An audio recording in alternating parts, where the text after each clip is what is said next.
Congressman, thanks for joining us here on New York Now. You've described in the past that you were inspired to join the civil rights movement by hearing the voice of Dr. Martin Luther King on the radio back in your native Alabama. What did those words mean to you as a teenager? As a teenager growing up in rural Alabama during the 50s, listen to the words of Martin Luther King Jr. The words were so powerful, so meaningful, that he was something like he was speaking directly to me, saying, John Lewis, you too can make a contribution. You too can get involved. I had heard about Rosa Parks and the action of Rosa Parks, and later the leadership of Dr. King just moved me to do what I could to bring down those signs that said white waiting, colored waiting, white men, white women, colored women. And when I had an opportunity to do something, I did it. Joining the civil rights movement now, of course, seems like a noble thing to do, but back then it took a lot of courage. I can't imagine it was an easy decision for you or some of your friends and people that lived around you. Where did you summon that courage to join the movement? Before becoming a part of the movement, we studied the philosophy and the discipline of nonviolence. We studied what Gandhi attempted to do in South Africa, what he accomplished in India. We studied the way of peace, the way of love, passive resistance. We studied the great religions of the world.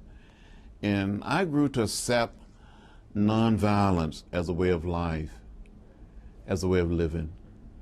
Someplace along the way, I made up my mind that I wouldn't become bitter or hostile, and that I wouldn't hate. And I felt, being influenced by Dr. King and my own faith, that the way of love, the way of peace was a better way.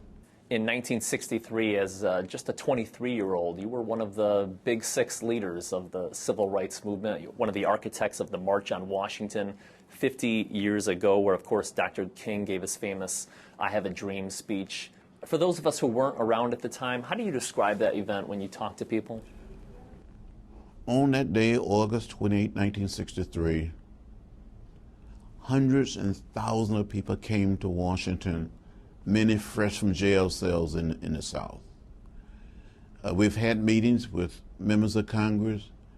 We have met earlier with President Kennedy. In many parts of the South, hundreds and thousands of people have been beaten and arrested in jail. Some people have been shot and killed. And we felt and believed that we had to go to Washington and seek redress. Put the issue, put the concerns of people on the American agenda, on the agenda of the president, on the agenda of members of the Congress. And we worked and worked. As a matter of fact, the first meeting to plan the March on Washington took place in New York City. And I will never forget that meeting, when blacks and white leaders came together and said, we're going to march.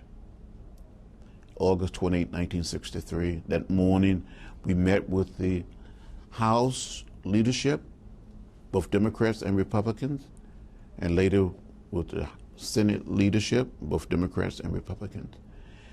And we left the Senate side of the Capitol, and we started walking toward the Washington Monument, and we looked toward the train station, Union Station. There was a sea of humanity. It was almost like saying, there go my people, let me catch up with them. They were already marching, they were already walking, and we just locked arms and started walking. And the people, the crowd, just pushed us on past the Washington Monument toward the Lincoln Memorial. You knew that Dr. King was obviously a very gifted public speaker, but did you know at the time that the I Have a Dream speech was really something that would endure for decades and decades? I had heard Dr. King speak on many occasions, but I didn't have any idea that the speech of that day, August 28, 1963, would be a speech that people will remember and talk about and listen to for many, many years. And today, when you travel around America, around the world, people know something about that speech, I Have a Dream. You know, on that day, Dr. King really transformed those steps of the Lincoln Memorial into a modern day pulpit. He preached that day, and he knew he was preaching.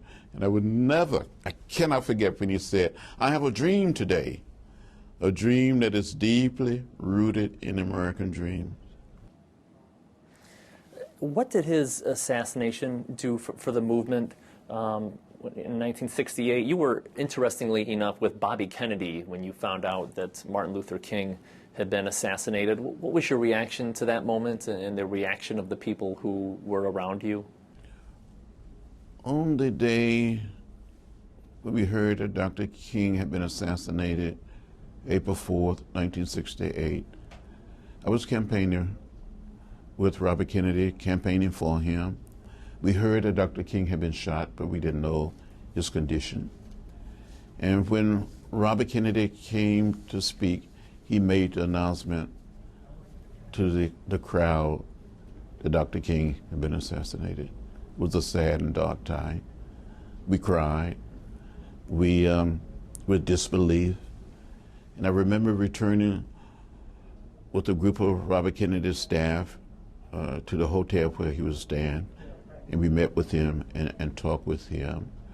But I had what I call an executive session with myself. It was a sad hour for me personally.